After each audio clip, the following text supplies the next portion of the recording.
Hi, Mark Graban here. We all make mistakes. What matters is learning from them, because none of us are perfect as individuals or organizations.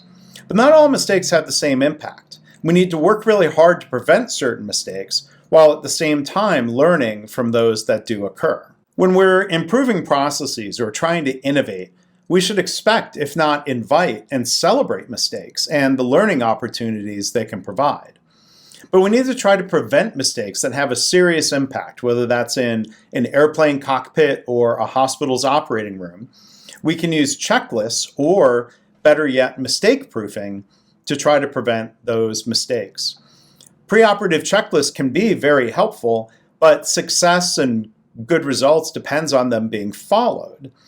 An example of mistake proofing might be a system that refuses to give the surgeon a scalpel until they've completed their pre-op timeout and checklist.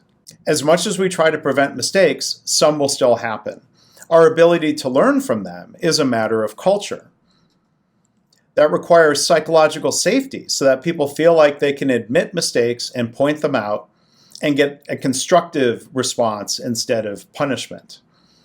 Building psychological safety comes down to leadership, not just what leaders say, but how they behave. When our organization has the ability to learn from small mistakes, we can prevent large ones. An example of this comes from healthcare.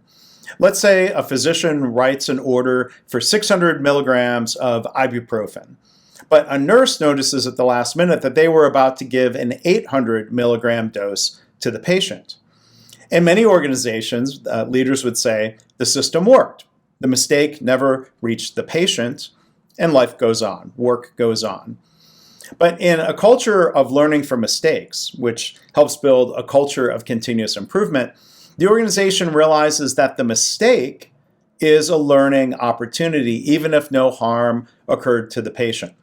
The difference between 600 milligrams and 800 milligrams of ibuprofen, not a big deal, not harmful, but the same process breakdown might in the future lead to a wrong dose or a wrong medication that could be harmful or fatal to a patient. That's why in healthcare and in other high-stakes settings, we have to learn from every mistake, even if harm didn't occur.